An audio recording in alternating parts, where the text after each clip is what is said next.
இந்த சோலாரை பற்றி நீங்கள் டீட்டெயில்ஸ் சொல்லாக்கு முன்னாடி உங்களுடைய விலாசத்தை பற்றி சொல்லுங்கள் சார். அனைவருக்கும் வணக்கம். என்னுடைய பெயர் ஐயப்பன். நான் திருநெல்வேலி மாவட்டம் ராதாபுரம் வட்டத்துக்கு உட்பட்ட அழகான குக்கிராமம் தான் இளையநர்குளம். நான் வந்து டிகிரி முடித்து தொழில் இல்லாமல் சொந்தமாக சுய தொழில் பண்ணணுன்னு சொல்லிட்டு ஆட்டோ எடுத்து ஓட்ட ஆரம்பித்தேன். அதுதான் என்னுடைய ஆட்டோ.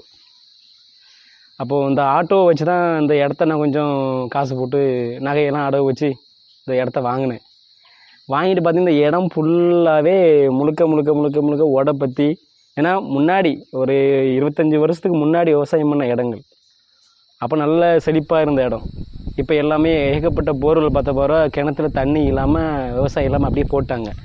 நான் கொஞ்சம் முதலீடு போட்டு இந்த இடத்த வாங்கினேன்.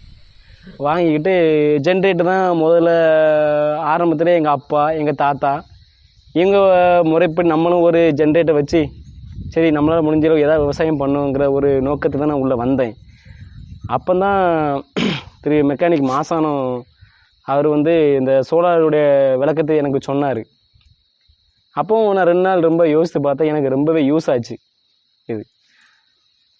இதனால தான் நான் அந்த சோலாருக்கு நான் உள்ளே திங்க் பண்ணி சோலார் நான் எடுத்தேன்.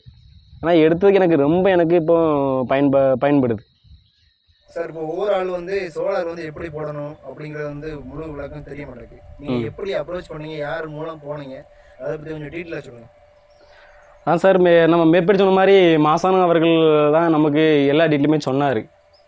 சோலாரை பற்றி எல்லாமே சொல்லி அந்த ஜெய்சன் நம்ம மாட்டுக்கிறது வந்து ஜெய்சன் கம்பெனி.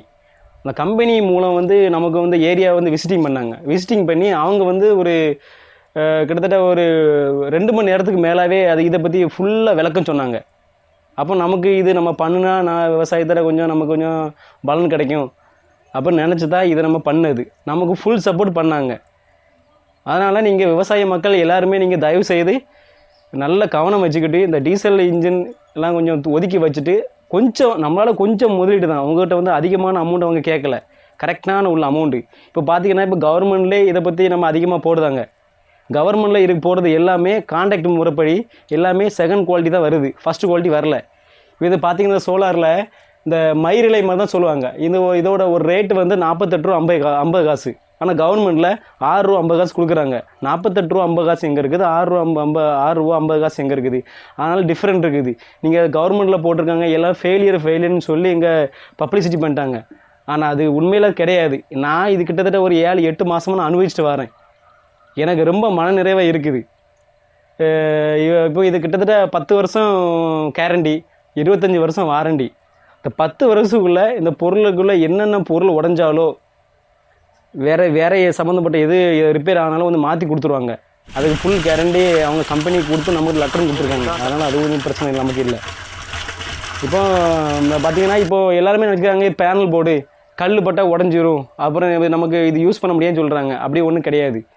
கல் பட்டாலுமே மற்ற பேனலில் இருந்து நமக்கு சப்ளை கிடைக்கும். ஏன்னா பார்த்தீங்கன்னா இது மொத்தம் 14 பேனல் போட்டிருக்குது.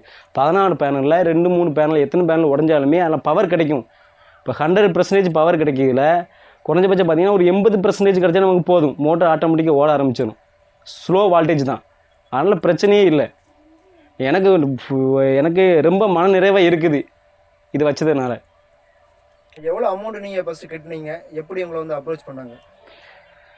சார் நான் முதல்ல கட்டின அமௌண்ட் வந்து 1 லட்ச ரூபா. 1 லட்ச ரூபா கட்டினேன். பணம் கட்டி கரெக்டாக 2 அல்லது 3 நாளில் வந்துட்டாங்க. பேர் பார்ட்ஸ் கொண்டு வந்துட்டாங்க. 16 பேனல், இந்த ஃப்ரேம் எல்லாம் கொண்டு வந்துட்டாங்க. கொண்டு வந்துட்டு உடனே காலைல 7-7:30 கோயம்புத்தூர்லேருந்து வந்துட்டாங்க. வந்து இப்போ ஒரு 11 மணிக்குள்ளே ஃபிட்டிங்லாம் எல்லாம் முடிஞ்சு மாட்டி தண்ணி எடுத்து கொடுத்து தான் அவங்க போனாங்க. அதேமாதிரி நானும் அந்த மீதி பேலன்ஸ் தொகையை வந்து 3 மாதம் 3 மாதத்துக்குள்ளே பேலன்ஸ் தொகையை நான் கட்டி முடிச்சிட்டேன். இப்போ இந்த 16 பிளேட் கொடுத்துருக்காங்க. 16 பிளேட். இதோட கெப்பாசிட்டி பார்த்தீங்கன்னா 680 வால்டேஜ் 5200 வோல்டேஜ். இதை வந்து அவங்க கொடுத்துருக்கு வந்து 5 HP மோட்டர் தான் இது கொடுத்துருக்காங்க. ஆனால் அது 7.5 HP மோட்டர் வரைக்கும் தாராளமாக நம்ம யூஸ் பண்ணிக்கலாம். நான் அனுபவ ரீதியாக சொல்கிறேன். ஏன்னா இங்கே பார்த்தீங்கன்னா இங்கே போரில் வந்து 5 HP நான் போட்டிருக்கேன். அதே இது கிணத்து மோட்ரு கிணத்துக்குள்ளே வந்து 3 ஹெச்பி போட்டிருக்கேன். காலையில் ஒரு 9:30 மணி 10 மணிக்கு மேலே நல்ல வெயில் தன்மை அது வெயிலோட காட்டத்தை பொறுத்து இந்த 2 மோட்டரும் ஓடும், கன்ஃபார்ம் ஓடும். அதுக்கு நான் ஃபுல் கேரண்டி நான் கொடுக்கேன். காலையில் 10 மணிக்கு 2 மோட்டர் நம்ம போட்டோம்னா சாயந்தரம் 4 மணி வரைக்கும் கன்ஃபார்மாக சுயராக ஓடுது. வெயில் தாக்கத்தை பொறுத்து ஓடிக்கிட்டு இருக்குது. அதனால் 5 ஹெச்பி நினச்சி நீங்கள் கவலைப்படாதீங்க. அது தாராளமாக 7.5 ஹெச்பி வரைக்கும் நம்ம பயன்படுத்திக்கலாம். எந்த விவசாயம் இருந்தாலும் தைரியமாக இருக்கலாம். அப்படி தானே? எந்த விவசாயம் இருந்தாலும் தைரியமாக இருக்கலாம். இதுதான் என்னுடைய போர். இப்போ 400 அடியில் நான் போர் போட்டிருக்கேன். அப்போ 280 அடியில் தண்ணி வந்துச்சு. இப்போ இந்த டீட்டில் எல்லாமே நான் அவங்க கம்பெனிகிட்ட சொன்னேன். இந்த போட்டிருக்க 5 ஹெச்பி வந்து 1800 இருந்து 2000 அடி வரைக்கும் தண்ணி இழுத்து மேலே கொண்டு வரும். நான் 400 அடி போட்டுக்கிறதுனால எனக்கு ரொம்பவே யூஸ்ஃபுல்லாக இருந்துச்சு. காலையில் பார்த்தீங்கன்னா 120 வோல்டேஜில் மோட்ரு வந்து ஆட்டோமேட்டிக்காக ஓட ஆரம்பிச்சிடும். உள்ளே வந்து 5 ஹெச்பி மிக்சர் பம்பு போட்டிருக்கேன்.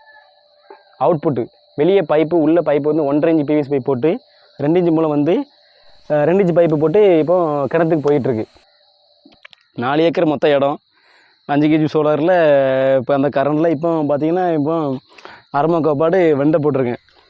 நல்ல மகசூல் கிடைக்குது. செடி வந்து பார்த்திங்கன்னா எந்த விதமான தண்ணி பற்றாக்குறையும் இல்லாமல் செழிப்பாக தான் இருக்குது. காரணம் இந்த சோலார் தான். ஏன்னா டீசலை வச்சு நம்மளால் சமாளிக்க முடியாது. நான் ஏற்கனவே சொல்லிட்டேன், டீசல் இன்ஜின் தயவுசெய்து நீங்கள் விவசாய மக்கள் யாரும் நீங்கள் ஆசைப்படாதீங்க. அது நமக்கு பெருத்த நஷ்டத்தை கொண்டு முடியும். இப்போ பார்த்தீங்கன்னா இப்போ டீசலில் இன்ஜினில் இந்தளவுக்கு நம்ம விவசாயத்தை கொண்டு வர முடியாது பருவத்தை. ஆனால் இதில் தண்ணி நம்ம அதிகமாக கரண்ட் அதிகமாக நம்ம கிடைக்கிறதுனால சோலார் மூலம் இந்த செடியை எப்படி நம்ம கொண்டு வந்திருக்கோம். பார்த்திங்கன்னா இப்போ இது 10 மர காப்பாடில் புடலை போட்டிருக்கேன். புடலையை பொறுத்தளவில் டெய்லி தண்ணி பச்சாலும் நமக்கு நல்லது தான். ஆனால் எனக்கு போதிய நேரம் இல்லாமல் நான் ஒரு நாள் விட்டு ஒரு நாள் இதில் தண்ணி பாய்ச்சிக்கிட்டு இருக்கேன். அப்போ அந்தளவுக்கு சோலார் நமக்கு வந்து ரொம்ப பயன்பாட்டில் இருக்குது. ஏன்னா மற்ற இப்போ கரண்ட் இருக்குது, நம்ம ஓடிட்டு அலைய வேண்டாம். அன்றைக்கி பார்த்தீங்கன்னா எங்கள் ஊரில் ஃபுல்லாக 2 நாள் இந்த கொரோனா நோய் பார்த்த பிறகு 2 நாள் சடனாகி போச்சு. போல் டேமேஜ் ஆகி இபிலேருந்து யாருமே வரல. அதனால் இப்போ பக்கத்தில் இருக்க தோட்டக்காரங்க எல்லாமே 2 நாள் ரொம்ப கஷ்டப்பட்டாங்க பாய்ச்சல் வழி இல்லாமல். ஆனால் நான் இதை சிறப்பாக டெய்லி 1.5 குணி டெய்லி சிறப்பான தண்ணியை பாய்ச்சேன். எனக்கு இந்த சோலார் ரொம்ப எனக்கு பயன்படுது. பார்த்திங்கன்னா 1 ஏக்கரில் ஃபுல்லாக வெள்ளரி தான் போட்டிருக்கேன். மழை முடிஞ்ச உடனே டக்குன்னு ஊடிட்டேன். இப்போ வெள்ளரி ஒய்த கண்டிஷனுக்கு வந்துட்டு நல்ல மகசூலும் கிடச்சிது. எல்லாமே முக்கிய முழு காரணம் இந்த சோலார் தான். இப்போ பார்த்திங்கன்னா இது பச்சை மிளகு, எங்கள் ஏரியாவில் பச்சை மிளகு, கேரளா சைடில் வட மிளகுன்னு சொல்லுவாங்க. இப்போ 6 மாத காப்பாடி போட்டிருக்கேன். இது வந்து 1 வருஷம் பயிர். 1 வருஷம் பயிர்னா 2 நாளைக்கு ஒருக்கா அல்லது 3 நாளைக்கு ஒருக்கா கண்டிப்பாக தண்ணி பாய்ச்சி ஆகணும். இல்லை அந்த செடி பாருங்க காய் எல்லாம் வம்பாயிப்போம். நேற்றுக்கு பறிச்சாச்சு, இப்போ அதனால் காய் இல்லை. அதனால் இது டீசலை வச்சு நம்மளால் முடியாது. இப்போ இந்த சோலாருக்கு போய் இந்த செடி வந்து இவ்வளோ அழகாக பச்சைன்னு அழகாக இருக்குது. காரணம் சோலார் நல்ல தண்ணி பாய்ச்சி. பார்த்தீங்கன்னா டோட்டலாக 4 ஏக்கரும் டோட்டலாக விவசாயம் பண்ணியாச்சு. ஏற்கனவே சொன்ன மாதிரி வெண்டை, மிளகு, வெள்ளரி, அந்த பக்கம் புடலை எல்லாம் சிறப்பாக போயிட்டுருக்குது. எல்லாமே முழுக்க காரணம் சோலார். நான் என்றைக்குமே எலக்ட்ரிஷியன் மாசான அவர்களுக்கும், எங்கள் சித்தப்பா சுந்தரம் அவர்களுக்கும், அப்புறம் சோலாருடைய கம்பெனியில் இருக்கிற ஆள் ஐயாத்துறை சார் அவர்களுக்கும் ரொம்ப நான் கடமைப்பட்டிருக்கேன். என் வாழ்க்கையில் இந்த 3 பேருமே மறக்க முடியாத ஆள் விவசாயத்தை பொறுத்தளவில். நன்றி, வணக்கம். Solar team